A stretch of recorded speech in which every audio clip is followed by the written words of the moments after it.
Good evening, everyone, and welcome to the first of our two broadcasts for the playoffs of the Zwift Racing League. Tonight, the mixed teams will be taking on a team time trial, whilst the ladies' teams will be trying to score as many points as possible on the Sand and Sequoias route. In the team time trial, the teams will be taking on a single lap of the out and back again route in Watopia. The route is 42.3 kilometres in length, and there's 333 metres of climbing to contend with. The riders will take in the desert before heading towards the Volcano KOM and then the hilly reverse KOM before finishing at the Fuego Flats Sprint banner. Representing the herd in the mixed event tonight, we have Herd Mentality in Category C, whereas in Category D we have the Herd of Fighting Frisians, Herd of One-Trick Ponies, Herd of Slippery Seahorses, and Herd of Charging Coursers. I'm joined tonight by Craig, Jody, and Zoe. Zoe, would you like to let us know a bit about this course and what your experience of it has been so far? So I've ridden this with the lemurs, which it's basically flat apart from the little pimple, which is the volcano, and the even littler pimple, which is the reverse com. And basically the trick is not to drop your teammates on those, because Dorothy of the lemurs tells me that is bad. But yeah, fundamentally it's flat apart from those two bits. The volcano com, as everyone knows, is largely draftable. And then you have to deal with the reverse com, which is like, it's barely even a com, but there is that steep bit where you can leave all your teammates behind and win. No, sorry, leave all your teamates behind and be very unpopular. Absolutely. And as you mentioned, the volcano, an average of probably about 4.5%. So it's definitely very draftable. And really, the only nasty bit on the reverse com is the very, very start of it, where you do spike up to sort of 10 to 12%. But the rest of it is rolling and very draftable. So really, it's just a case of looking out for your teammates, always ensuring you have good communication, and all of our teams, I believe, will have their own DSs to look for gaps and talk people through it. Jody, how's your team time trialing, and have you been representing any of the herd teams in the team time trial? Um, so I only started on Zwift in November, and I started team time trialing around about February with the Ruse, and then also with the other team that has escaped my memory because I've just had an MRSO.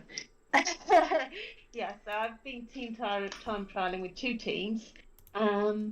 Yeah, enjoyed it, but now I'm injured, so can't join any rides really, apart from just really slow 30-minute pootling around whilst I'm rehabbing my hamstring. So I'm basically doing this to try and get some adrenaline going.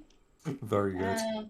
Like you do when you race, because I found that de-assing was a huge adrenaline rush, and I thought this might be just as good. Super. Craig, shall we talk a little bit about TTT tactics? I mean, obviously, you've got your two main options. So realistically, we're looking at blobbing or pulls. From your experience, what's been the best way to go around a team time trial route? So definitely on the flat desert, it is pulls. You can go much faster by taking shorter, sharper pulls. So I will say the Fighting Frisian have kicked off. So that was their wait time was less than I thought it was. So I'm watching Jay Mayab, Nikki Sesh, Lance Johnson, Dural Ritter, and Paul Shade. So they're down one because somebody's out of power. As they shot me a text to let me know, but they're typically pretty strong on the team time trial, so this should be interesting. Yeah, and for anyone who hasn't entered or watched the team time trial events in the past, essentially what happens is everyone gets in a pen. Each team is given their own start delay. So basically, you stop pedaling before the timer reaches zero, and then you sit tight and wait until your start time comes up, and then you pedal your heart away. So obviously, the Frisians have gone off with a relatively short delay. Herd Mentality, who I'll be watching tonight with wannabe Canadian Nathan Home, they have to wait 14 whole minutes. So what they'll be doing at the moment is they'll open up the pairing screen in Zwift, and they'll be able to carry on warming up without having to worry about moving. So 14 minutes is quite a long time to wait, but we will see them get going before too long.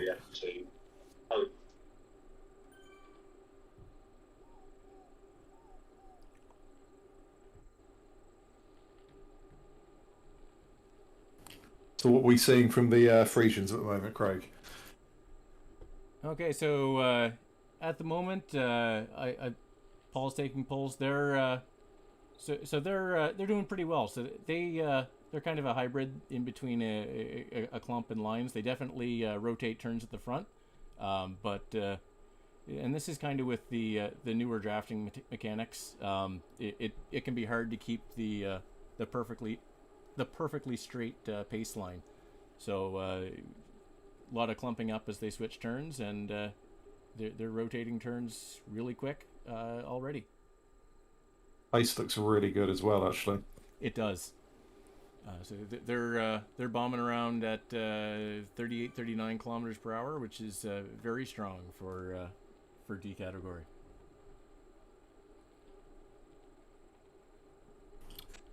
And it's nice that they're all colour coordinated with their socks and their hats as well, just from a style point of view.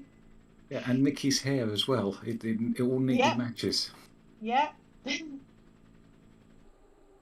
Even when you can't all have orange caps, at least we have someone with orange hair to match. Super. Right. Cracking job. So just on the course, I mean, we've touched a little bit on the hills, but obviously we've got the start is probably, I'd say getting on for 20 kilometers, maybe slightly more of very, very flat roads, apart from a couple of bumps. So they have an opportunity to utilise the pace line if that's how they're looking to do things. So with the pace line, you will have one rider who will probably do 30-second pulls at the front. Just looking at the stream now, it looks like they're mainly taking a blob approach, where they'll each take turns to share the draft. But if you're looking to do a pace line, generally you'll have one rider on the front for about 30 seconds, probably doing about an extra, say, 1 watt per kilo. Before they finish for 30 seconds, then drop to the back, and then the next person will take over. Having a look at the Frisians, looks like they're doing more of a combined team effort. Having said that, we have one rider just off the front at the moment, looking to drag their teammates along. Zoe, which teams have you generally entered with in the past? Have you been doing ZRL? Have you been doing the Thursday TTTs? So I ride occasionally with Lemurs on Thursday, and that's a lot of fun with Dorothy and it varies. But on Tuesdays with the ZRL, I've been riding with the Galapagos Penguins this season, and last season I was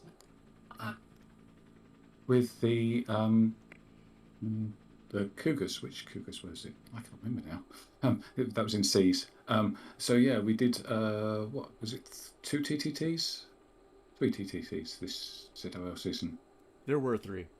There were 3. Yeah, we did 3. 2 of them with only 4 people, which was a little bit unfortunate. Yeah, that was interesting, wasn't it? Yes. But yeah, I've done this course with the Lemurs. We did like an hour and 9 minutes, I think, for the course, which was quite good. One slightly amusing moment was when Dorothy discovered that her kicker climb was connected to her daughter's Zwift session. And we discovered that on the volcano com when she was going up and down and we were not. Ah. Wonders of technology. Yes. I'd say out and back again is probably the toughest route that WTRL tend to put on their weekly team time trials. It's definitely long at about 42.5 kilometres, and with definitely a hill as well as the bump that is hilly reverse. But it's definitely one of the longer ones. We do see quite a few around about 25 kilometres. Thinking of RGV and maybe Caspat. Greatest London Flat around 30. We don't see too many that go over 40. So this is definitely going to be a test for all of our riders. And obviously we hope they go particularly well. We are at 11 minutes past 7 now, so I think herd mentality probably have about another 3 or 4 minutes to wait as we just see one of the cryogen teams very, very slowly exiting the pen, and it looks like they decided to roll through the grass as well, so that'll be nice for them. Gotta love some Zwift weirdness. One thing worth mentioning is that the 2 climbs on this are they're not really a problem if you're all by yourselves, but if you do a catch on either of the climbs, it can get really, really messy. And if you happen to run into like 3 teams trying to pass each other at the same time, you can really get havoc, and you can leave team members all over the com. Yeah, that's one of the things we haven't really touched on yet. So obviously, each team has their own start delay, and we'll see teams overtaking other teams. The general procedure is that the team being overtaken should let off the power a little bit just to let the other team overtake. However, when you are going up a hill, it's quite easy for teams to break up. So if you have a team of 6 overtaking another team of 6, you may see not all of them get past all at the same time. So we'll keep an eye out for that and see how that all goes.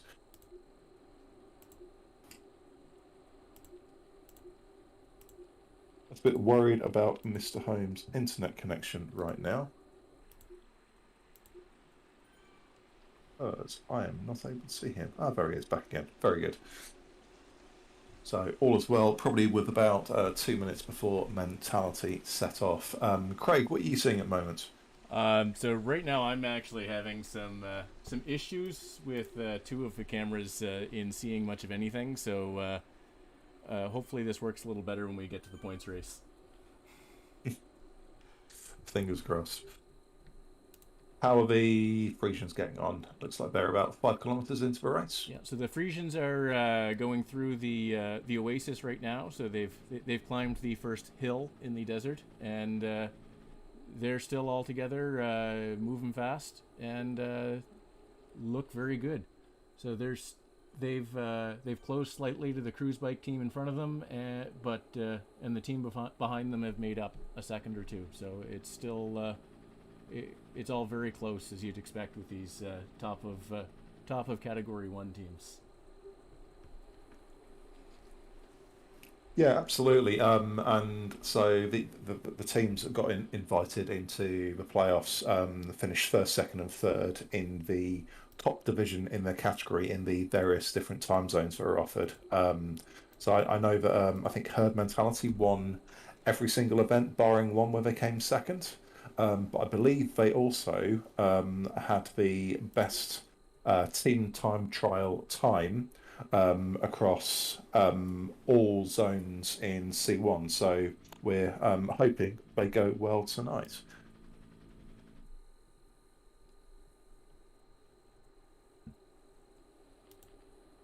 They're keeping a cracking pace of 39 kilometres an hour.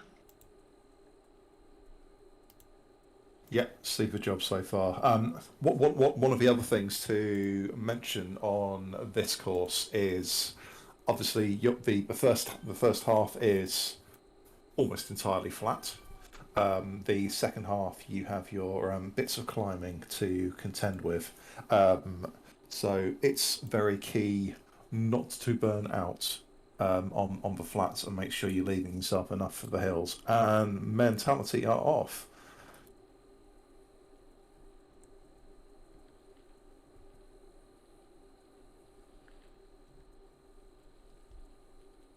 My view of them is quite jittery at the moment, so hopefully I'll get some better pictures shortly. Okay, so we do have the pictures of the mentality starting off here, and they do look like they're doing pretty well out of the pen. They've grouped up very quickly and are moving on fast. Yep, already over 40 kilometers an hour as we head under the bridgey type structure thing. But yeah, mentality off to a good start. It looks like, as Craig mentioned, they are all grouped together. See them all holding low freeze in terms of power. And straight into the paceline. And it looks like mentality are absolutely adopting the paceline I referred to earlier, where you've got one guy off the front who'll be doing a little bit higher power for a predetermined amount of time before they drop to the back and the next person takes over. So off to a steady start. So all going well so far. And Frisians still in the desert? Yep. Holding around about 2.8 watts per kilo. A couple of them doing 3 watts per kilo. Yeah, they're doing a really good job of the front. they're doing a very good job of the rider on the front going hard and everybody else sheltering in the draft and keeping that average effort within their capability, but moving faster based on that front rider that keeps switching around. So it's perhaps mentioning that the draft effect increases the further back you are. So the person in position 2 is probably having to work about 0.5 watt per kilo harder than the person in position 3. If you're managing to hold positions, in a pace line. Yeah, absolutely, and that's one of the reasons why once you finished your pull on the front, you'll go to the back, so you get the most of the draft effect. So yes, as Zoe mentioned, absolutely, being second rider in the line is, whilst not quite as hard as leading, it's definitely harder than it will be for the others further back in the line. So ideally, you will have a perfect line of riders in front of the other, in front of the other, in front of the other, to ensure that the people further towards the back are not having to work quite as hard, so they've got a bit more time to recover after doing a tough pull. Mentality now 2 kilometers into the ride, setting off at quite a solid pace, so look to be averaging around about 41 kilometers an hour so far. Frisians are, Craig, I believe they are not a million miles away from the roundabout before they have a little bit of a They're small not. climb. They're going through the town at the end of the desert that the lemurs call Zegas, and they still look good. But this is where this is the first climb where the draft starts to matter just a little bit less, and everybody has to work. So see how they do, and they're continuing to pick away at the team in front of them. They've now made up 9 seconds of their minute, so they're just picking away at that.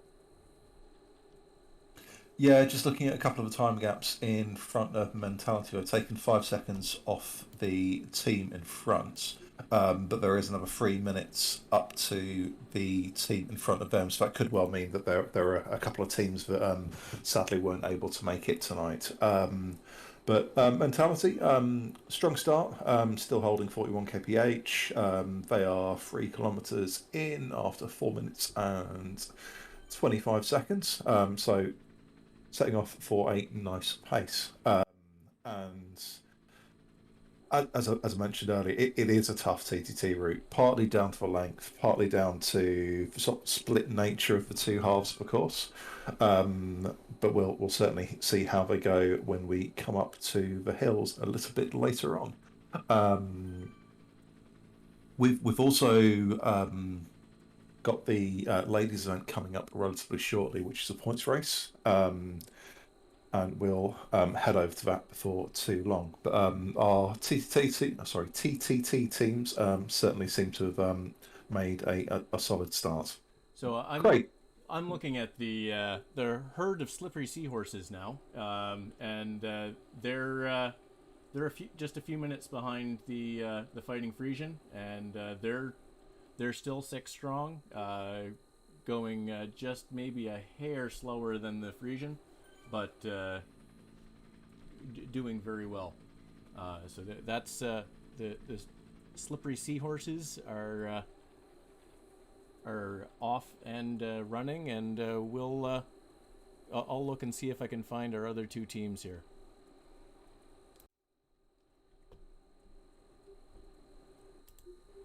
And whilst Craig is doing that, Zoe, do you want to talk to us about the benefits of having a good DS? So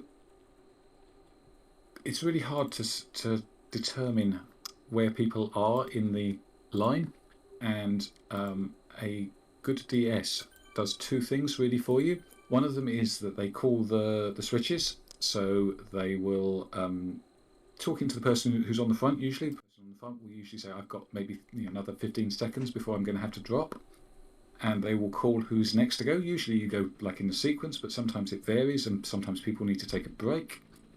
So the DS will call that, but also they just provide like mental, moral support, and that's really quite useful sometimes because TTTs really hurt.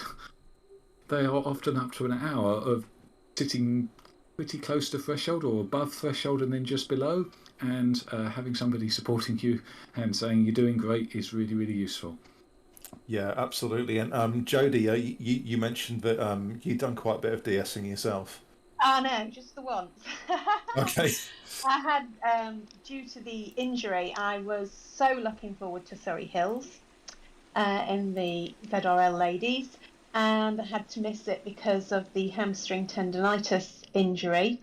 So yeah, just to feel included and get my fix.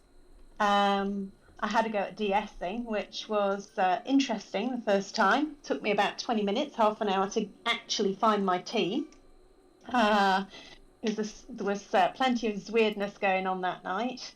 But once I found them, wow, it was an exciting race. And not quite sure whether people prefer the calm, cool, collected DS, or whether they prefer the excitable, come on, give it all, kind of, you've got this. But I was the latter kind. Could never have guessed. I imagine you must have been very, very sad to have missed out on the 5 Surrey Hills as well. Do you know what? I was gutted because I do love a good climb. I was really gutted. But reading everybody's post-ride remarks, yeah, it seemed like it was a pretty hard race. Very hard. Everybody gave everything they had in that race, and they all did tremendously well. I was in that race. I don't think it was that exciting. It was mostly painful, and I spent an awful lot of time sitting by myself. I did as well, and I was absolutely destroyed by the second time we had to go up Fox Hill. It was definitely a long evening. Mentality are 6 kilometres in after 9 minutes, so pretty much holding an average of around about 40 kph. We've got a tiny little bit of a split, which we'll have to look out for. I know Michael Bowser is DSing Mentality, and he'll be making them aware. We've got a couple of riders just off the back. They're only a second behind, and I'm sure that gap will close down very quickly. Craig, who have you found? So I have found the herd of charging coursers from the America's West. So they were one of the 2 teams that were actually in the America's West D's for season 2, but managed to also finish in the top 2 in season 3. So good on them. So they're a repeat team in the D playoffs. So they very good on them, and they're moving along quite well. So that's good to see them. I still haven't tracked down our last team with the issues I'm having fan viewing right now, the herd of one-trick ponies. So hopefully I can find them before we have to switch to the women's points race. I think it's worth noting that there's not a lot of skill in Zwift. You push the left pedal, then you push the right pedal, and then you do it again, quite hard. But riding in a pace line is probably the thing that requires the most skill. It's really hard, and it's really easy to get a gap because small adjustments in power move you up and down the line. It's way easier in real life to hold someone's wheel than it is in Zwift. Agreed. Yeah, and I think also the level of concentration as well. I mean, on the front, being on the front is the easiest and the hardest thing, because you will probably know what number you need to hold, how long you need to hold it for. Yes, it will hurt during those 30 seconds or so, but you know exactly what you need to do for those 30 seconds, whereas the other numbers in the line, it's not so cut and dry. You've probably got a rough idea, but you're always having to concentrate in a perfect pace line, which is extremely difficult to master. But in a perfect line, you will have to concentrate extremely hard on ensuring that you're not overtaking who's in front of you. And just looking at mentality at the moment, they're doing a cracking job of that. And This line. yeah, absolutely, and flying. But yeah, there's an awful lot of concentration involved, whilst also being in all kinds of hurt as well. And I think it was you, Zoe, that mentioned that your perfect team time trial, you'll be doing 95% threshold, apart from when you're when you're on the front and when you're just dropping back to the back of a group. So having to concentrate whilst going through quite a bit of pain at the same time is definitely not an easy job. It's also really hard when you drop back, because you think, oh, I've done my pull, excellent, I'm going backwards, that's amazing, and I can have a nice rest. Only if you do that, you will disappear off the back. And that is so hard to get back on, Yeah, especially it's when so you're hard to get back when on. you're tired. So you have to just put in a little sprint, just because that's just right as you hit the back to reattach yourself. Yeah, and I think the perfect way of doing it is actually stopping pedaling entirely for a couple of seconds, starting pedaling again, and then putting down sort of like half sprint where you go past the fourth wheel, and then just hope you put down enough just to be able to hang on to wheel 5. But yeah, it is certainly an art to being able to rotate the perfect paceline, and it's certainly not easy at all. Mentality are 9 kilometres through after 13 minutes, and they are not a million miles away from the roundabout before the 5% grind up towards Titans Grove, which we'll not be doing in this race, but we will be doing in the other one. But they'll go up the climb towards Titans Grove before heading towards the volcano. Craig, have you found our missing team? Oh, I have not. So I cannot find the one-trick ponies. I am not sure what's happened there, or whether they're invisible for some bizarre reason, but I've been front to back in the race and have not found them. So I'm not sure what has happened there. I am looking at the slippery seahorses. They're doing pretty well, though the TBR team that is behind them is starting to close the gap. So it is this is on this course. It is very early. There's lots of space for that to change on the 2 climbs because it is so long. So very interesting to see how that ends. So I think it is time, though, for us to cut to the points race. So we I'll just we'll switch, and so the points race is on the Sand and Sequoias circuit. So this is the same beginning as the time trial we've just been watching through the desert, but then instead of going over through the tunnels and towards the volcano, they'll take a right through the Titan's Grove with the dinosaurs up that mountain, not really mountain, but pretty good size hill, and back through the desert sprint again, and they'll be doing 2 laps. So on the scoring on this, there are points on the segments. So there are points for the fastest 10 times through the race on each of the Fuego Flats sprint and the Titan's Grove forward Queen of the Mountain. So those, and as well each time through, so 3 times for the sprint and twice for the climb, there are points on offer for the first 10 riders through the banner.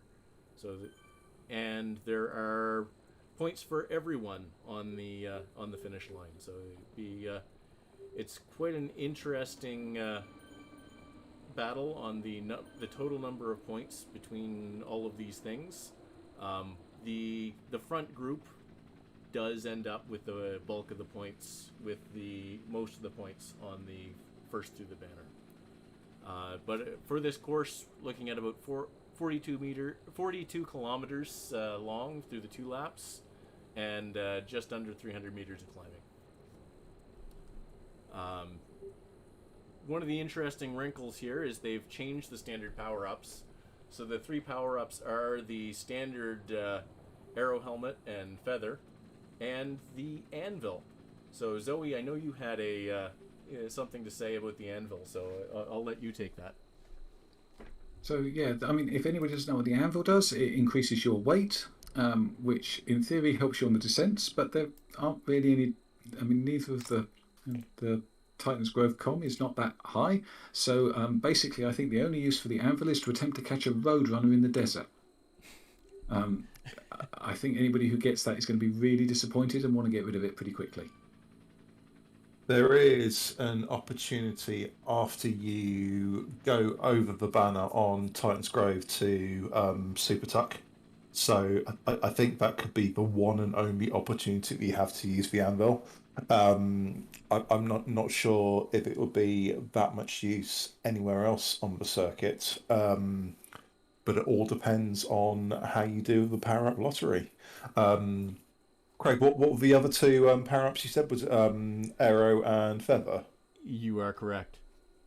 Sorry, I wasn't paying any attention at all. I'm really sorry. Obviously, you want the arrow for sprint points, and you want the feather for KOM points. So, realistically, the anvil is not going to be a scoring power up. But if you go over the top of a KOM and you're just gapped a little bit, it could be an opportunity for you to get back into the group. But it's definitely, well, I don't think it's an attacking power up tonight, unlike the arrow and the feather. But we'll certainly see how that one pans out. Jodie, who are you watching? Nobody at the moment. I am having FanView issues. Let's have a look, see if I can find somebody. How about you, Zoe? Who have you found? So I've got Chelsea from the herd of Gen 2 penguins. The Gen 2 penguins are a C1 team. Chelsea won one race this season and was second twice and third, I think, also once. And scored a whole bunch of points, so I'm hoping that she's going to be at the front. At the moment, of course, she is not up the front because she understands how to ride in these races, and so she is sitting at the back of the sort of main first group of the sea ride, and they're pushing on quite fast, but she's sitting, what, 5th, 6th wheel at the moment? Yeah, I'm not seeing actually that much in the way of sprinting across this first of course segment. The sprint, aren't they? And yes, she went over in, it looks like 3rd or 4th, with 2 other Gen 2s in front of her. So they took 3 of the first 4 places there. That's a pretty good effort, I think. Yeah, absolutely. Super job. Craig, because you are the fountain of knowledge of all rules in terms of the points race, I take it we do score points in the lead-in. Yes, so I think there are points all three times through the sprint, both for so all three of your times are eligible for fastest time. So it's potential that somebody could get all the top three or three of the top 10 scoring times for fastest time, and they're also got the fastest times for, or sorry, the first 10 across the line. We're just seeing our first split in the C's. I'm following Tracy Taylor. She's just in the second group on the road. Now it looks like they are definitely trying to pull back on to the group who will almost certainly have majority of them have been sprinting, so they may sit up briefly just to get a bit of air. But it does certainly look like we have our first split of a race. Zoe, I take it Chelsea is well and truly in that front group. She's sitting on the back of a bunch of ATP riders. She's currently sitting on sort of 12th wheel, which is an excellent position to be in. And just pushing through a little bit of the group there, but I think she'll probably come back. Yeah, basically, I think you're going to want to be drafting all the way from here to the Titans Grove Com, and trying to save as much energy as possible. Yeah, absolutely. And then all hell's going to break loose for about 4 or 5 minutes, I think. But yeah, no, as you said, drafting is going to be key on the flatter parts of this route. Titans, I think, peaks at 7%, and those 7% segments are pretty short, and you're probably looking at an average of around about 4% for the KOM itself. So definitely not one of the nastier ones, but we will certainly expect to see quite a few watts being put out for that climb. Obviously, points very key.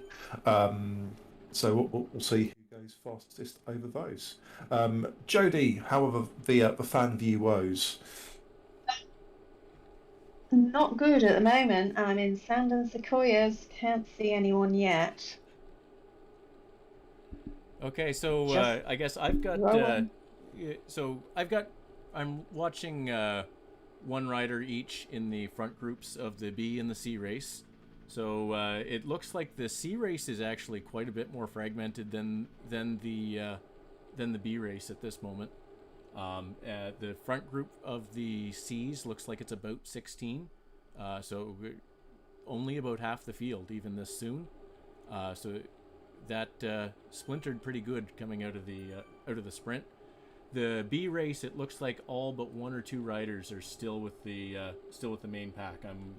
I'm watching Claire and Tina right now of the Little Penguins. I see Amy from the Butterflies, and it looks like the herd teams are just about all there.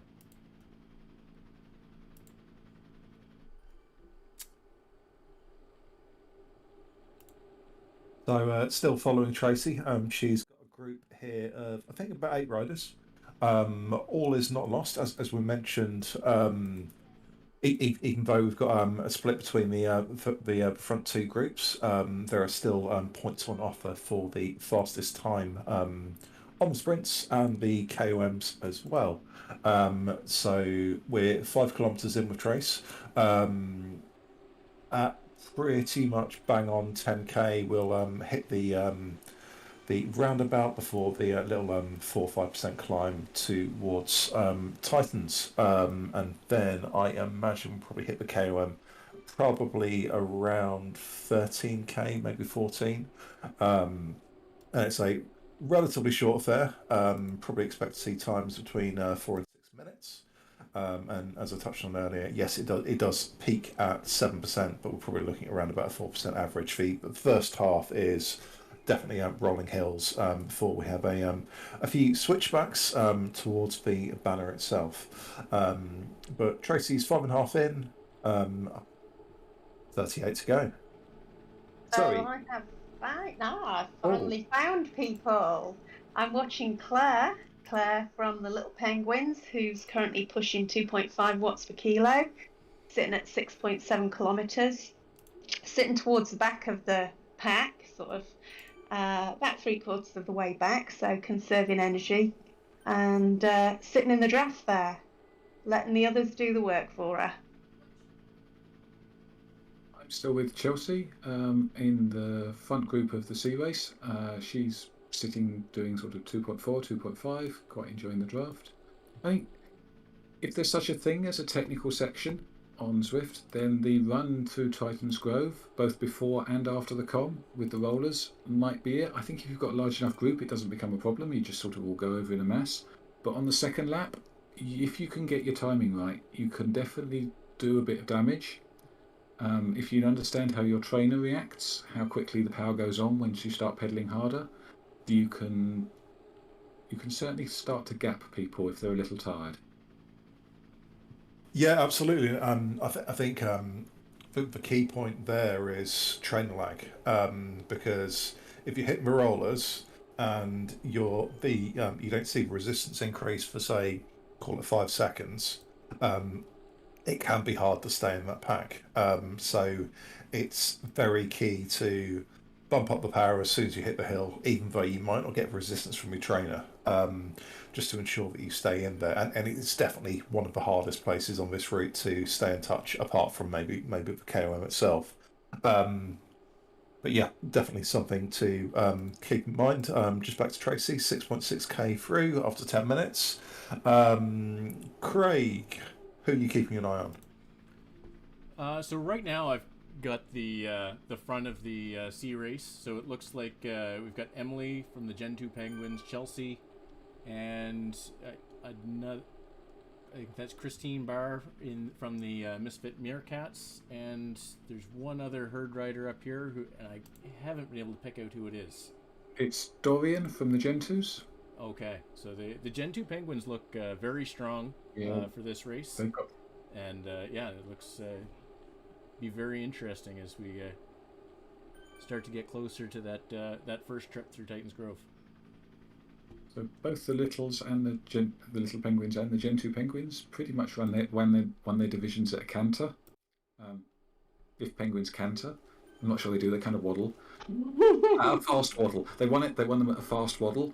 The Littles were lending us riders as we lost in the Galapagos. We lost riders to injuries and vaccines and all kinds of excitement this season. But obviously the Littles are without Marioline today, who won at least one race and is their sort of one of their sprinters, because she's off riding 400 kilometres in a single day, which seems like quite a lot of effort to me. I think also it's in support of ALS, I think. Is it? So also known as motor neuro, if you're old school like me. I remember the ice bucket challenge from a few years back. Sorry to interrupt, but we have Catherine of the Littles, Catherine Denton, she was right at the front then, dropping back a little bit now, but was right at the front of the pack.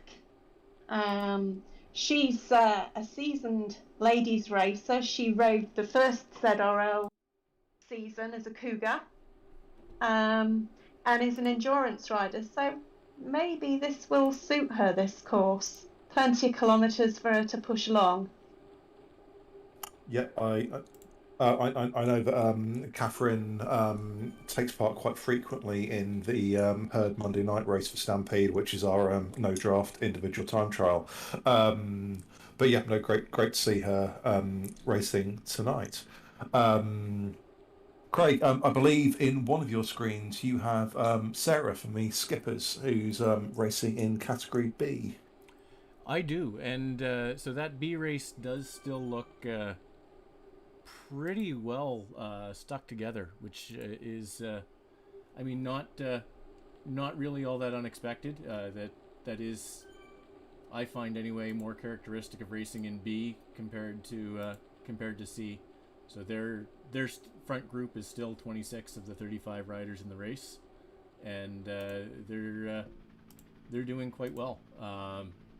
So the skipper butterflies are have done very well. They so there's one team, the DDC team was first place in their division, but the skippers were second place all the way through. So are a strong team, and be interested to see how they do in this race.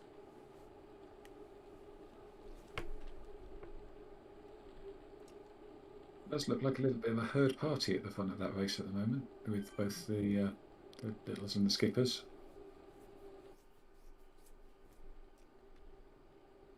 Just very quickly, just switch back to the men's TTT. Mentality are 20 kilometers through after 30 minutes, and they are probably not that far away from the volcano. They've climbed 89 meters so far, so it definitely haven't hit it yet, but definitely on 40 kph pace, which is very, very solid for Cat C. So doing a great job so far. I think the volcano starts at around 22.5 kilometres into that ride. Yeah. That they've just reached the outskirts of the volcano, so they'll just do a quick circuit before the climb will begin. So not too far away at all. I always think it's important to ride around a com, just have a good look at it, so you can really, really get the heart racing. Absolutely.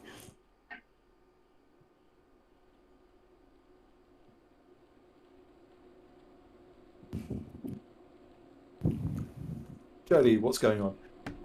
I'm looking at Claire at the moment. Claire Spencer. She's doing pretty well. She's doing 32, 33. Oh, increasing her speed as she goes down through the rollers, through the sequoia forest. She's at 11.3 kilometres, doing about 35, 36k an hour. Playing it pretty smart, actually. She's about 14th in the pack. So just letting other people do the work for her at the minute. Which I've ridden with Claire before, and she's a smart rider. She draft like a beast, and then pushes hard at the end. In fact, I TTT'd with her, and she got me an FTP increase because she pushed so hard at the end of that TTT. I was hoping we were going to just duck hunt, but no can do with Claire. She was pushing us, and we got a really good time. Zoe, how's Chelsea doing? So Chelsea is sitting, so they're at like about 11 kilometres now, and Chelsea is still sitting just ninth wheel, quite happily watching other riders take the wind, which is always the best way to have the wind to take them for you. So yeah, Claire's.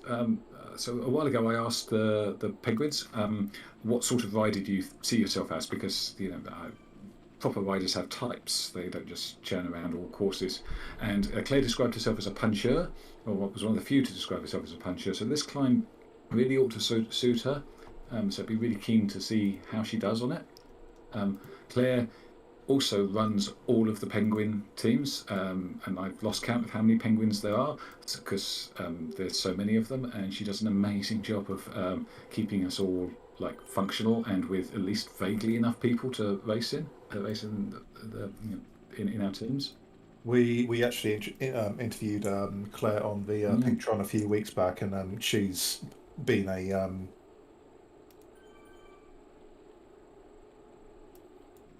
couldn't possibly thank her more for what she's done so far, but wishing her all the best tonight. Just quickly switching back to the men's TTT.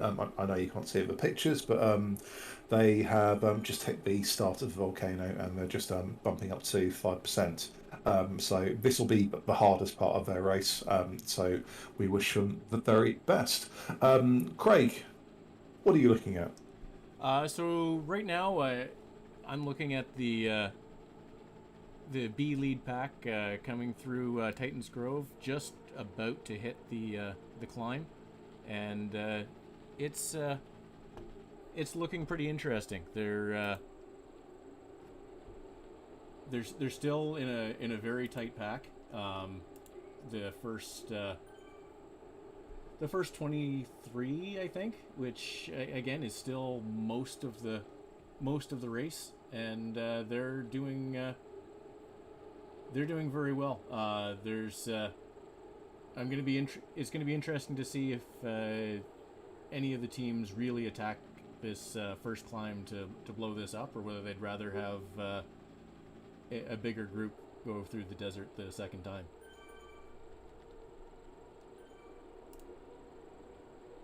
Yeah, absolutely. And it'll be interesting to see, as you mentioned, what happens when we go over the top of the first climb. Just quickly switching back to mentality, they're 23k through. They are just dropping Dennis Wade slightly, so he's going to need to put out a little bit of a spurt to get back on. No doubt Bowser's called it out to the other guys already, just get him to let off a bit. But Dennis is putting out 4 watts kilo and is now on the back of a group again. So well done, Dennis. And bearing in mind these guys are all Cs, they're all holding mid-threes at the moment, so definitely pushing really, really hard to try and maximise the time up the volcano. Team in front is only 20 seconds in front, and they have a monumental 10-minute gap to the Irish team behind. So I don't know how far behind they started or whether they're overtaking them, but mentality looks to be keeping a pretty great pace so far. Jodie. So I'm looking at Sarah Fader at the moment, the American contingent of the Little Penguins. She's sitting at the back of the front pack. There is a bit of a split going on with few people sort of 17 and 24 seconds behind Sarah, but she's sitting at the back with Teen and Catherine just ahead of her. They're about 14.5 kilometres into the ride, and Sarah needs to push a little bit. She's dropping on these rollers, so she has an astounding 15-second watt per kilo of 11.62. That's phenomenal. So she needs to turn on a little bit of power for this to just get back with the pack, because the pack is snaking out a little bit on these rollers. Just having a look at the moment at Vicky and the Skippers. She's just off the front pack, but is definitely putting down an effort to try and get back in again. So hopefully she can get back on that front group and see if she can secure some points over the KOM line. But pushing hard, trying to get back on. We'll check back in with her in a little bit. Zoe. So I'm still with Chelsea, who is currently sitting, I think, second. Zwift tells me 7th, but that's not quite right. There's been an attack in the C race. H of BRT and not Steps has gone off the front, but they're not going to be able to hold that 2-second gap. Chelsea is slowly closing them down with another herd rider alongside her. I can't quite see who it is. But yeah, so that was an initial early attack, and we've not even really reached the sort of steeper bit of the con, I think. We're still slowly climbing our way, 3%. It's a long old hill, this one. It's about 2.6 kilometres, isn't it? Yeah, none of it's very steep, but it does go on, and it's really hard to know where you are in it. Yeah, we've got a couple of Belgian Zwift riders. And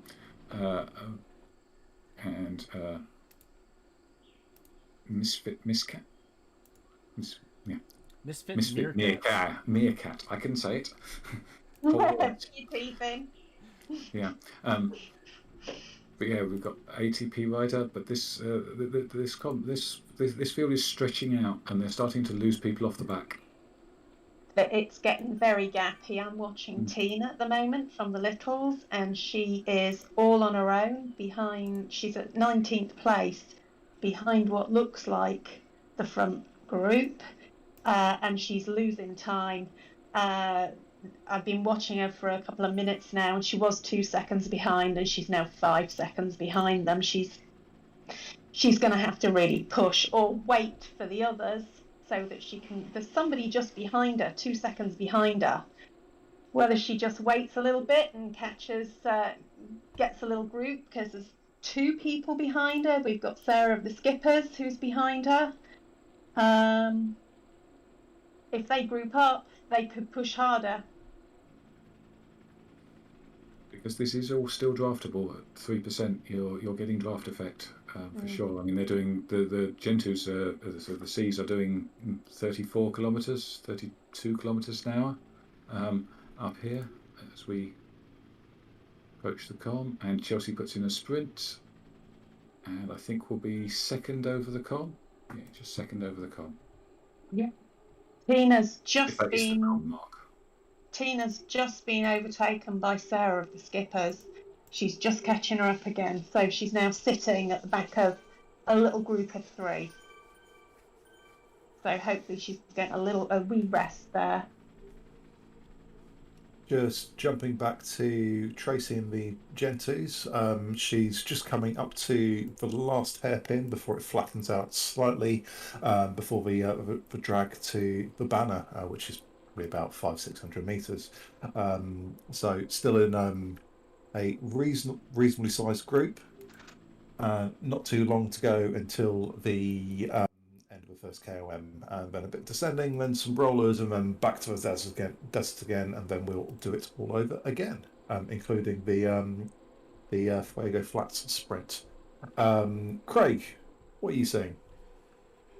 So actually, right now I'm mostly trying to keep up with you guys on who you're taking a look at. But so the looking at the front of the C's going over the top, it looked like there were 2 Gen 2s and a Meerkat or through the in the top 7. So very strong showing by both teams. So be very interesting to see how that small group does through that long desert. Chelsea and the Meerkat, who is a C-Bar, I can't quite find her actual name, are in a little group off the front now. They've got a 6-second gap, and there's 5 of them, and so they have a chance of staying away, I think, maybe, because behind it's all fractured, so that's quite exciting. There's at least 2 herd riders in that front group, 2 herd riders and 2 BRT riders. And I've got Roxanne Andre sitting at 11th position. She is about a second behind them. She is really pushing hard to try and catch up, and she's doing it. She's closing that gap. She just needs to push. I mean, she's been pushing some nice watts per kilo. I've seen 6.9, 7 watts per kilo. Only short bursts, but it's there, and she's on the back. Well done. She's just hit the aero helmet, and they're going past the duck pond. Anybody spot the ducks? No, going too fast. Tracy Taylor has just shown some expert course knowledge by super tucking and then dropping the anvil as well to maximise her speed downhill. Opened up a 15-metre gap to the rest of the group she was with, which probably shows the anvil is not the most powerful of power-ups when we're talking about these sort of gradients, but they look to have split their group. She's with 3 other riders at the moment, and the others are around about 10 metres behind, but trying to push really, really hard to get back on, and we're back to the rollers before we head towards the desert. Zoe, what's going on? So the front group of the C's they've made this break stick for at least for the moment. They've got an 11-second gap on the next rider, and then 14 seconds on the rider behind. So that's a pretty definite gap.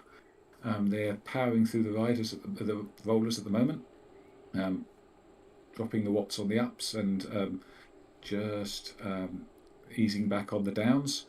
And once they're on the desert, it's hard to see that group behind catching super quickly. There's not really enough of them to get a massive effect. I think it's going to be interesting whether anybody pulls with the So in that front group of 5, there's 2 riders from BRT, and I don't know whether any of the other riders are going to want to keep that gap open or not. Just having a look at the B race, it looks like Sarah Alexander out of TBR is fairly keen on leading from the front, with Erin just behind her in moving between sort of second and fourth wheel. Doing a great job so far. Just back to Tracy and Magento's, still on the rollers, very much up and down as you'd expect, and not too long to go before she's back in the desert again. 18 kilometres through, 29 minutes down, about 23 to go. So just getting towards the halfway mark for Tracy. Jodie, who are you watching at the moment? Of course, she's heading up what looks to be like the second group, and there's quite a big gap between the first and second group. We've got about 34 seconds. Claire is first/second in the group. She's just dropped back a little bit. She took a turn on the front. We've got 3 herd riders in this pack. We've got Sarah of the Skippers as well, and Catherine, who is with the Littles.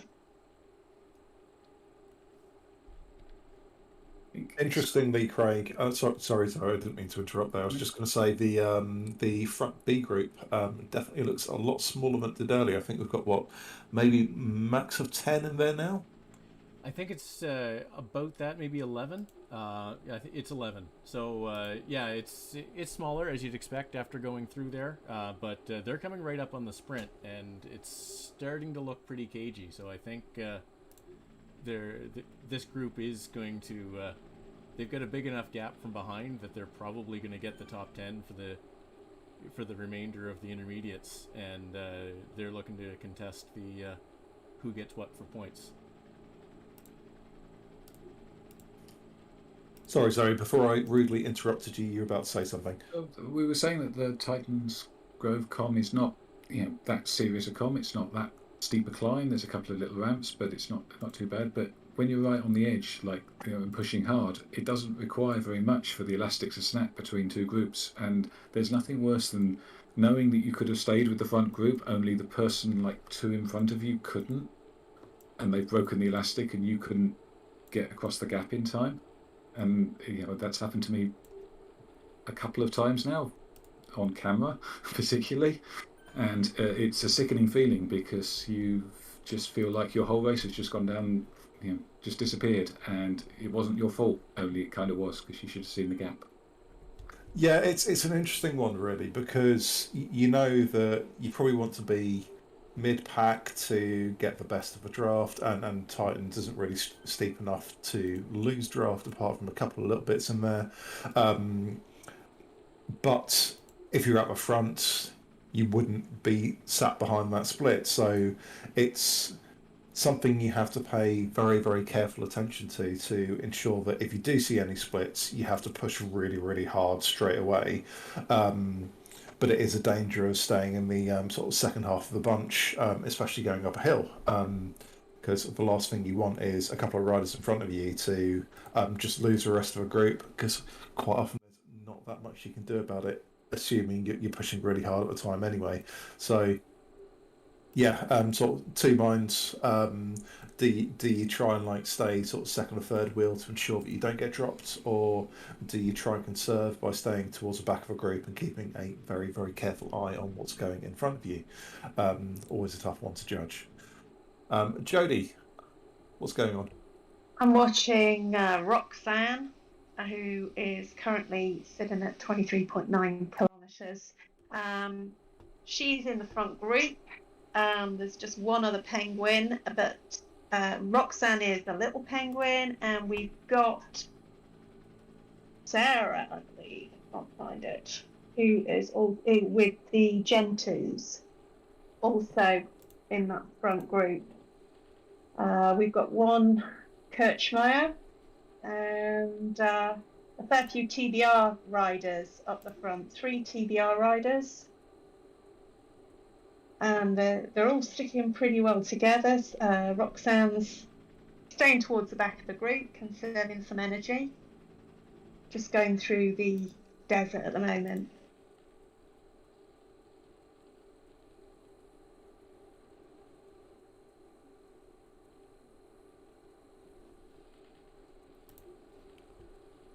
Just having a look back to herd mentality in the team time trial. They are 32.3 kilometres in with a shade under 50 minutes. They are over the volcano. They've descended the volcano. They're just doing a little wiggle before we get to the switchbacks, at which point they will head towards the reverse KOM. Looks like they have still got all 6, so doing great. And the gaps in front, looks like we've got a solo rider 50 seconds in front, and then an Irish team just over 2 minutes in front. I'm afraid I don't have the starting times for that, so we will have to wait and see for the final results, but so far, Mentality are definitely putting down a very solid pace, just coming up to 33k and just under 51 minutes. Craig, how's it going your end? So I was just watched the front of the C race, finished the first lap, and finished their second time through the sprint. Christine Barr of the Misfit Meerkats was first through the sprint, and the Chelsea of the Gen 2 Penguins was third. So they're hauling in quite a number of points and trying to keep that front the BRT with the 2 in the front group from hoovering up too many points. So good job on them.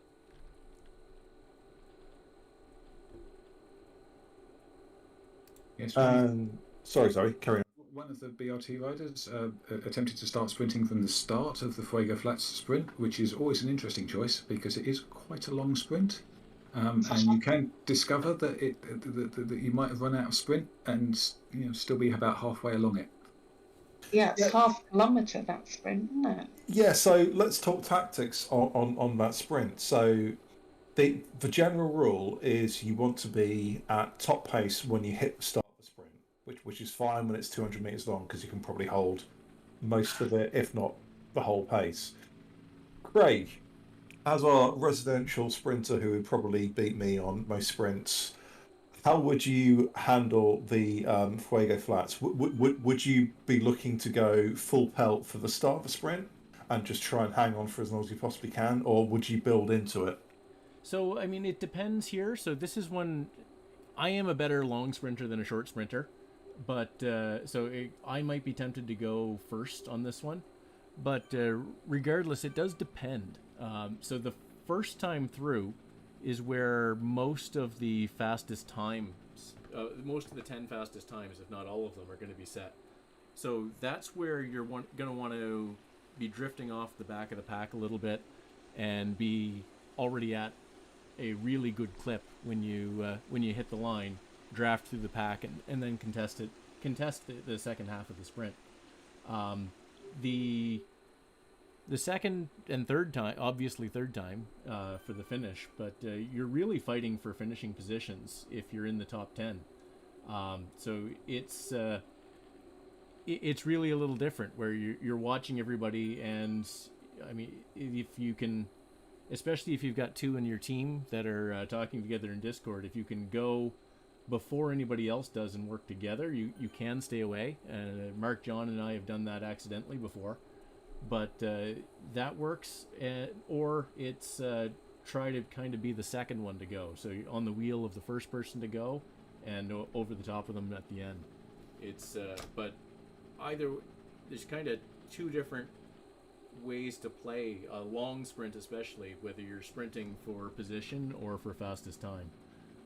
For people who are not in the top 10, that middle sprint is either just roll through it, or if you've got a group, you could try to try and set one of the fastest 10 times if you're a really good sprinter to get dropped on the hills. But basically, don't bother if you're not in a group. Pretty much. There's a few people that might be able to hit it without it, especially if they happen to have the aero helmet, but that would be it. Yeah, a tough ask. Just switching back to mentality, they're on the heli reverse KOM, and they've done the nasty 10-12% section. They are still together, but there was a slight gap on the steepest part, as you'd probably expect. But they are now back into the rolling section. 35k through, 7 and a bit to go. Not too long for them. And they'll be very, very glad for the very steep downhill section at the end of this climb before heading towards the desert. Zoe, what are you saying? So I'm seeing still the front group of the Seas, who are chugging along quite nicely. They've now got a 25-second gap on the second group, so that's looking pretty solid at the moment. That's a hard gap to overturn. They're kind of just chugging along. I mean, Chelsea was down around 1.5 watts per kilo for a bit there, just sitting on the back. But they're progressing on, doing 38 kph through the oasis. Always my least favourite section of the desert, because there's a surprise. Oh, look, there's a little ramp there. But I think it's going to be pretty quiet from here to the Titan's Grove again. Yeah, I think you're probably right. I mean, obviously, with this being a points race, it probably makes sense for everyone to recover and take it easy between the sprints and the start of the KOM. Maybe we'll see an attack on the little climb just after a roundabout.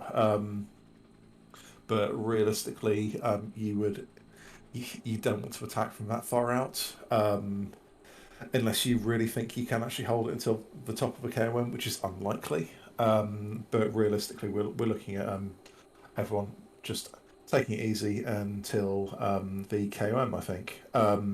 Just back to mentality, 36k down, not too far to go. Not far at all until the end of the KOM as well. Jodie. I'm sitting watching Tina at the moment, who is currently at 23rd place, sitting at the back of the group of 5 riders. One Kirchmeier rider, and the rest of them are herd riders. A mix of little penguins and skippers. We've got, in this group, we've got Catherine, who is a little penguin rider, and Sarah, who is a skippers rider, Dorothy, who's with the skippers, and Katie with the skippers as well. Nice that they appear to be colour coordinated. They seem to have pink hats if they're a skipper, pink hats if they're a little penguin, and orange hats if they're a skipper. Yeah, so it makes it a little bit easier to see who's who. I think there's a long and very frantic conversation about what colours all the herd teams were going to wear, because obviously very keen to wear their herd kit whilst representing. So trying to colour coordinate in terms of socks or hats or helmets. Yeah, we've got orange socks and orange hats, and pink hats with orange socks, depending on which team you're with. I just feel that I should channel Anna and say that pink socks and orange hats is a really bad mistake. It's a get dressed in the dark mistake. Yeah, no, this is orange socks and pink hats. That makes all the difference. Obviously, those match up perfectly. But it is pink hat with pink tron on Sarah of the Skippers. She's channeling the pink tron. I'm worried about the number of people who seem to have selected like green and blue trons, because I mean that just seems like unnecessarily hard for yourself. Why not go with the pink tron unless you're Dutch? Who knows? And Who knows? obviously it's been scientifically proven that for all non-Dutch riders, the Pink-tron is the fastest of all Exactly. trons. This is entirely based on factual evidence. Having been proven by Stephen Pritchard, who was on a Pink-tron and overtaken by Marilyn de Vleer, who was on an Orange-tron but is obviously Dutch. And I believe they both pulled away from the other riders who were not on pink or orange trons. So obviously that's been scientifically proven through Zwift, which is obviously entirely accurate in every sense of the word. So yes, if you're not Dutch, get a pink tron. If you are Dutch, get an orange one, and the world will be a better place. Craig. Pink rock. So I'm just looking, and the front of the C race is actually pretty interesting here. So it's started to spread out a little bit. We had 3 groups of 5, 4, and 4 for the first 13 riders. There was a group of 5, then a 20-second gap, then another 20-second gap between the next 2 groups of 4. It's starting to spread out just a little bit, but none of them are really pushing the pace all that much. I'm a little surprised. The middle group of 4 has 2 ATP riders that they aren't trying to catch that front group that is not pushing hard at all. That front group is taking it really quite easy, but the gap's not coming down, so why would you try? All you're going to do is tire yourself out. If you want to try to win this with a breakaway, you're going to want to do it on the com. You're going to want to try and hit the end of the com as hard as you can, get a gap, and then try and hold the gap through the rollers. And once you've done that, you've got it. Oh, good point. Because it's sufficiently short between the end of the rollers and the finish that you can probably stay away, even if you've got like a group of 3 behind you. If you're by yourself, you've got a chance. Oh, I think that's absolutely short enough for a solo rider to stay away out of the rollers. I mean, a solo rider who isn't Matt DeFreitas, obviously. I'm talking about normal human beings. No, I do think that is a short enough flat section for that's only a few kilometers. I think it's 2.5-ish from the hot springs. It's a bit of an ask, but it's a bit of an ask to close that down too. When everybody's chased through, anybody that's 10 seconds back isn't 10 seconds back because they were taking it easy. They weren't able to keep up. So I think if you've gotten there, you've got a pretty good chance of staying there. And if you're in a group, you'd be worried about giving away second, like a chance at second, by trying to pull too hard back to an escapee. Yeah, I think it would be, if that group had multiple riders from the same team, is where you'd really be in trouble. And also it depends on how much the group is prepared to work together. And obviously that will depend on which team is off the front and what teams you have in the group. But yeah, multiple dynamics. Herd Mentality have just passed the Pens at 40.2 kilometres.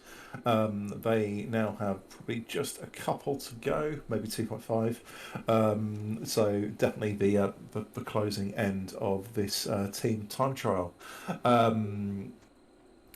Vicky from the Skippers, she was in the very, very front group earlier. Is she in the second group on the road now? So it looks to me like there's Amy is also from the Skippers, is in between the 2 groups, but it looks like that is the second group on the road. That there's a group, and so that group is still 10 strong. Amy dropped back from it, and then there's another 45 seconds back to Vicky's group.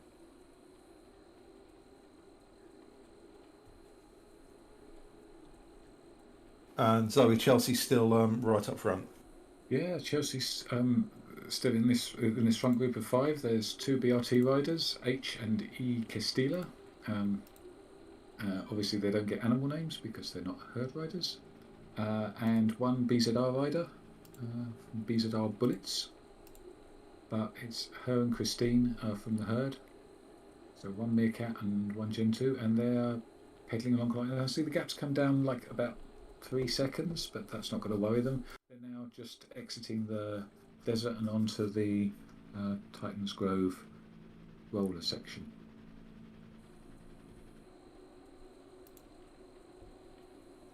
Yeah, it looks like there's probably just 10 kilometres for the front of the bees to go so far, or rather to go. Mentality have under a kilometre to go. They are just about to exit the loop just before the Fuego Flats. I can never say that. Fuego Flats start sprint line, which will indicate they have 500 meters left. They look to be down to 5, I think. Yep, down to 5.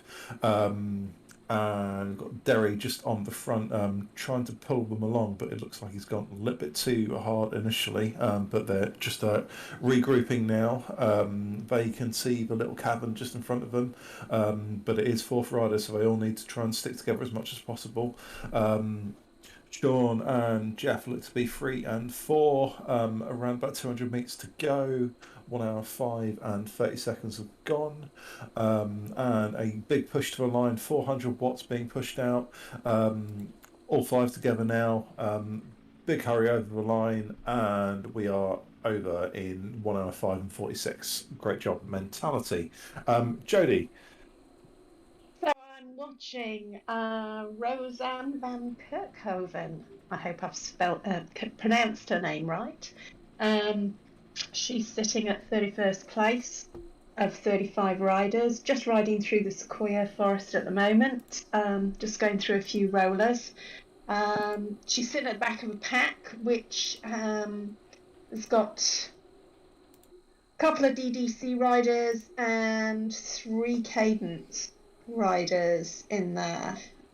She's the only herd member in this group. And she just seems to be sitting at the back, just taking it easy through these rollers, letting everybody else work hard for her.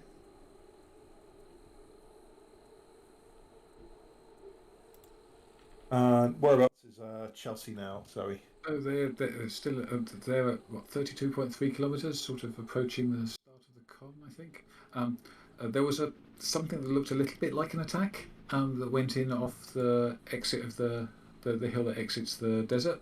Like the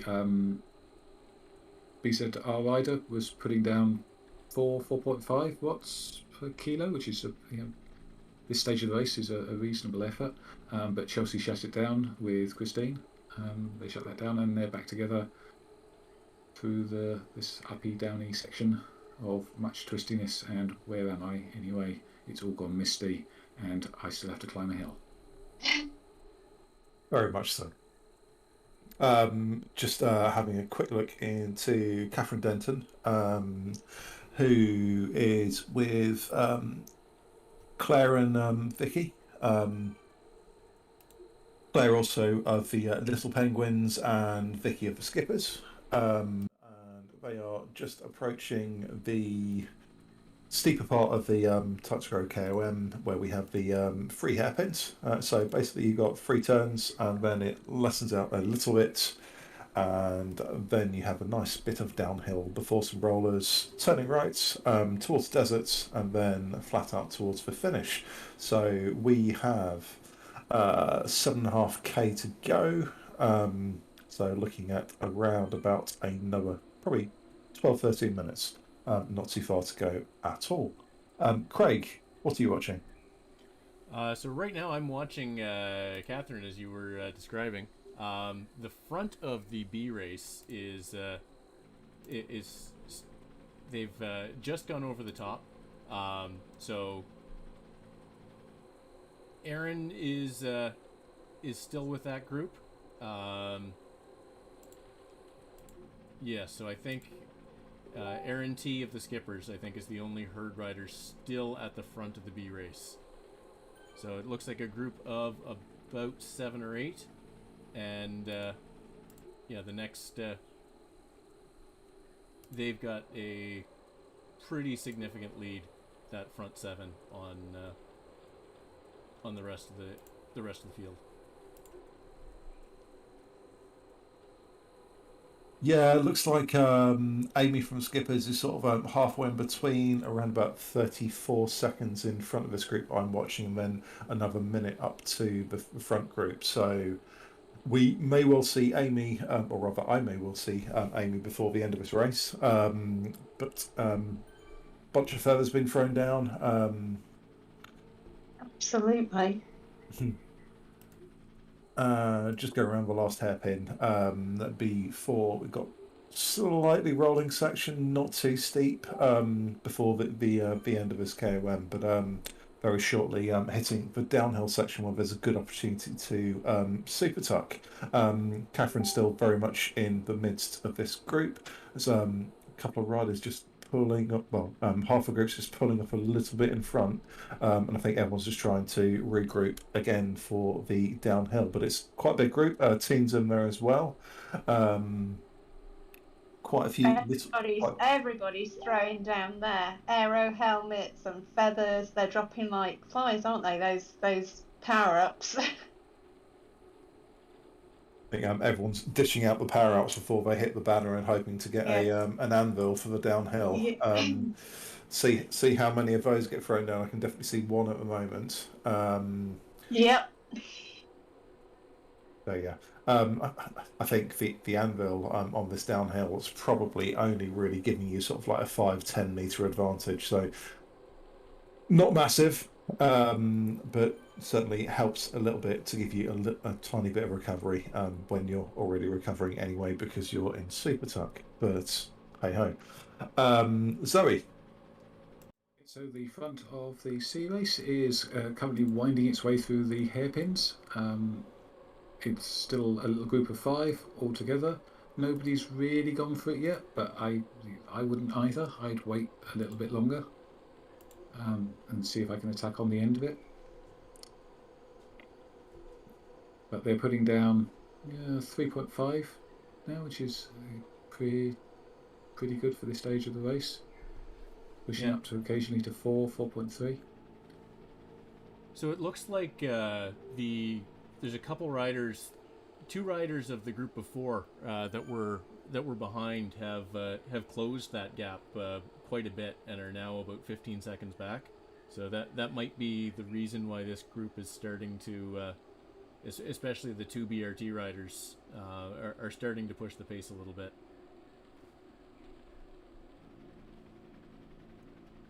The second group back here in the Bs has all come back together, and we're now on the rolling section before we head down towards the desert. Pretty big group, I'd say 10 or so. Stretching a little bit as we go for rollers, going back to the point that Zoe made earlier about training lag. Never easy on the rollers, but Catherine is definitely very much in there at the moment. So once we go over rollers and back onto the desert, I kind of expect to settle down a bit just before we get towards the end, and then all hell to break loose with about 300-400 meters to go.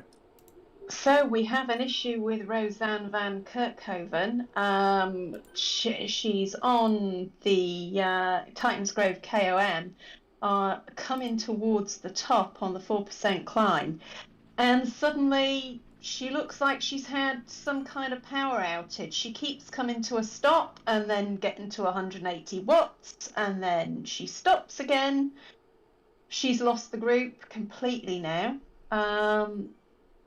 She seems to be back riding and no problem now, but yeah, a couple of times zero watts. So I don't know what happened there. That's unlucky. Yeah, terrible shame. And sadly, when these technicals happen, there isn't a great amount you can do about it. But yeah, awful shame for Roseanne. And hopefully she's able to hold a position and just get to the end. Yeah. But awfully unlucky. She's still not last. So she's still, she's still at 28th place. So there are people behind her. But yeah, lost the group now completely. They were snaking out a little bit, and she was struggling to keep on hold on to the back. She was dropping behind them, but with those couple of power outages, she's just lost them completely. Can't even see them ahead. Yeah. Must be terribly upsetting for the final of the season. It's Yeah, I absolutely. wouldn't want to be in her shoes right now. So No. we have some excitement at the front of the C race. Chelsea attacked on the she dropped the aero helmet and sprinted for first place over the com, and she had briefly gapped the rest of the field. I think she sat up slightly and brought them back together again, but she had a couple of seconds there, and they have dropped the one of the BRT riders. So there's now a group of 4 here. Super job, Chelsea. I know if Stephen Pritchard was listening, which he probably is, he'll probably tell me off for what I'm about to say. But I think the very top of Titans is a little bit too far away to go for a bit of panache, although it'd be greatly appreciated by everyone listening and watching. It's probably a little bit too far, but certainly see how this one pans out.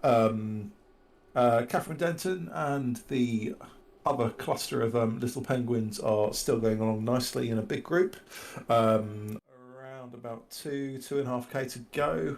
They are just about to turn right onto the desert, and they'll very quickly pass the pens. And I think the pens we've probably got 2.5 to go. So not too far at all. And their race will shortly be done, but I strongly expect this to settle down for the next couple of kilometres before sprinting legs take over. Depending on, could well be there's 1 or 2 riders who don't have the best sprint and might want to kick a little bit earlier, but we will see how that one pans out. Craig. So Erin T is now coming in the she's in the front group of Bs and approaching the end of the race. I think they're about 1,500 meters, maybe inside the last kilometer now. I think as they're positioning for the sprint. Erin's kind of gotten stuck at the front a bit here, but it's not necessarily the worst place to be. She is driving the pace a bit. That's definitely one way to go to make it harder for people to come around you, but we'll see how this goes. So Not far to go at all. no, just about to hit the start of the sprint segment.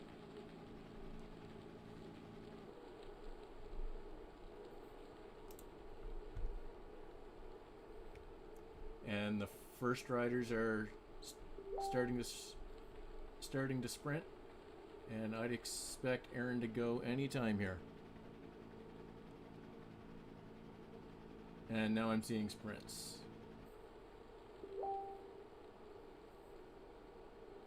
And yeah, I can definitely see this group have softened each other up quite a bit. And Erin is coming through in 6th place, I think. So excellent race, Erin.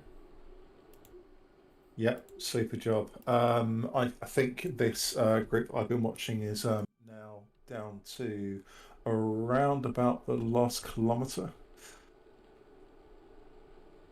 PR's been won there in that group.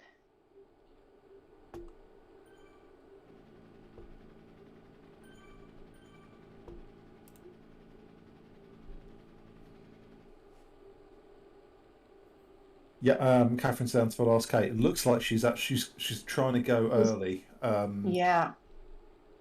She definitely put down some what looks like she might have had a change of heart. She's dropped them down again, back to the group. It is quite a big group, but we'll see how this one pans out in the next 30 seconds or so. We are just going round the left-hand bend before we turn right onto the sprint segment, which is 500 meters long, and then we'll head towards the caverns and then shortly pass under the finish line. But yep, no, group of 8, 9, 10. Coming up to the right-hand turn in about the next 5 seconds. And then we'll see how the sprint finish pans out. There's an awful lot of herd riders in this group. It's 3/4 herd.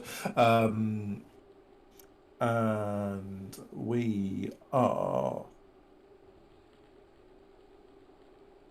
not far away from the finish at all.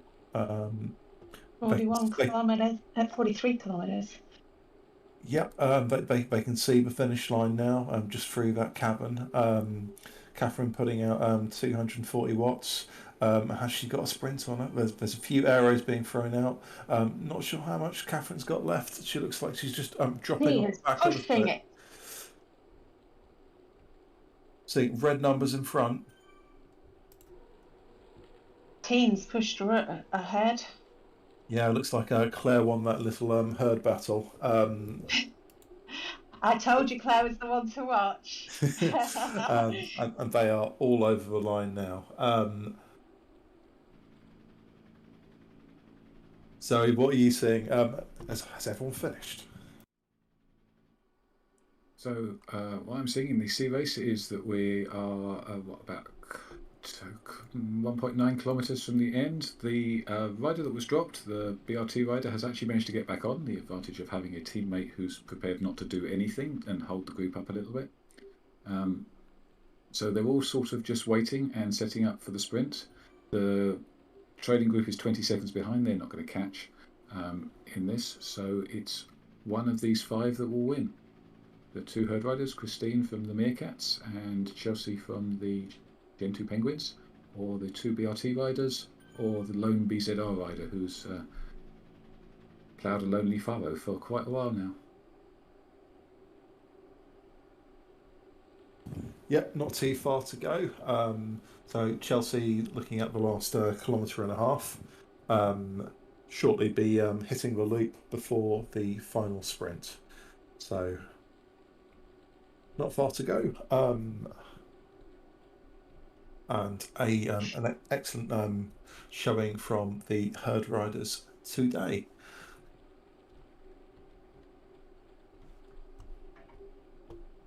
Craig, have you got any insight for us?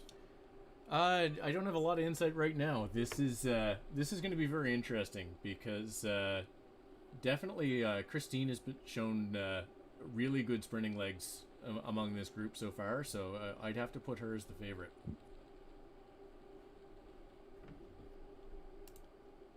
Comes down to, there's a question of power-ups. I know Chelsea doesn't have one because she used the anvil on the downhill. Somebody else used the feather at a really odd moment. So I guess we'll see what power-ups there are around.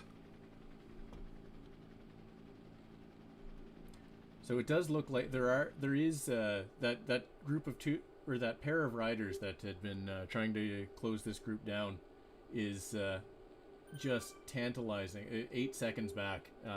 Looks, well, depending on how much these riders want to wait, they might end up with a 7 rider sprint here. As that's coming down quickly, as they're not going yet.